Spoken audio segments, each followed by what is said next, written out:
Всем привет! Сегодня мы позаписываем звук вот такой вот гитарочки.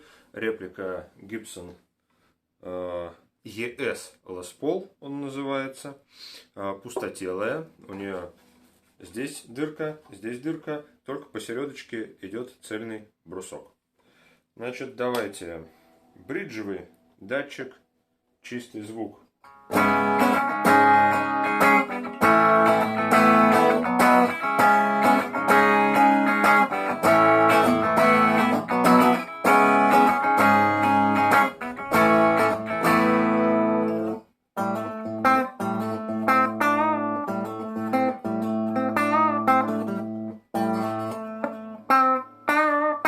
Прям какое-то такое подквакивание есть, свойственное как раз полуакустическим гитарам.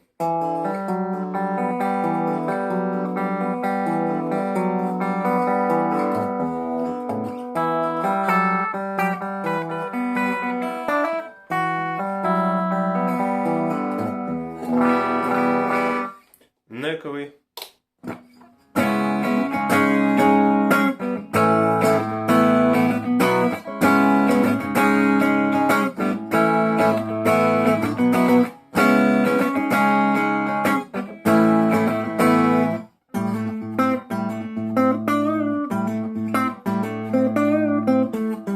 Подквакивание меньше, помягче, поглубже, побасовитее звучит.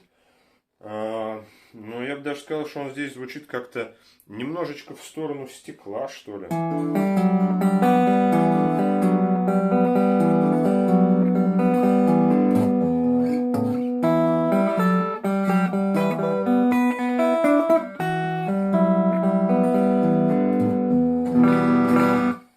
Еще меня просили записать, как полуакустика звучит на дисторшене. И мы сейчас это посмотрим. В том числе вопрос, как быстро она начнет свистеть и заводиться, да? На каких громкостях. Вот я сейчас подношу к динамику. Слышите, да? Вот. Если бы она не была пустотелой, такой бы ерунды не было. А здесь ей даешь ей какую-нибудь не ту частоту и засвистела. То есть, в принципе, на небольших громкостях, если это контролировать, можно использовать как фишечку. Но вообще это, конечно... Сейчас потише мальца сделаю. Это не очень приятно. В остальном на ней можно херачить металл, можно. Но одно дело дома на репетиции или при записи, другое дело, если делать это, допустим, на реп-базе на большой громкости, где еще плохая шумоизоляция, надо побольше выкручивать, чтобы перекричать барабанщик или там на сцене. Но там это может стать проблемой. Там гитара может просто начать свистеть.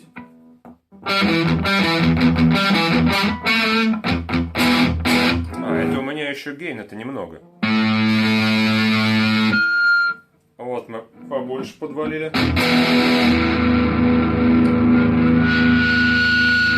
Она начинает свистеть. Это громкость домашней игры, диванного гитаризма. Это еще даже не репетиционная громкость.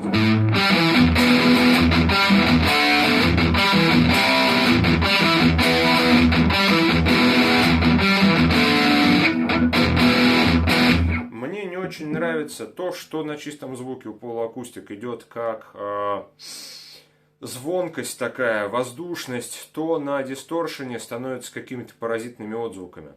Вот, то есть сейчас мы переключимся на кранч. Вот здесь это еще нормасики.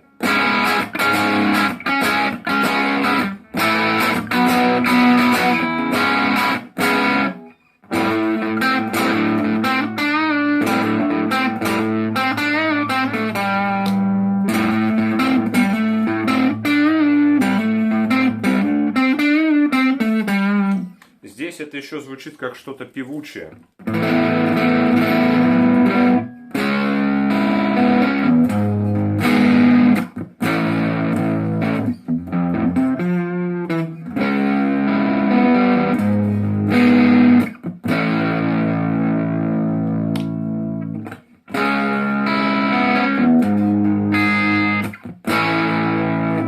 Вот, но, пожалуй, херачить на ней что-то более тяжелое, чем легенький гейн, не стоит.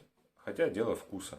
Можно ставить другие датчики злые, можно использовать всевозможные шумодавки, давилки обратной связи. Я бы не стал.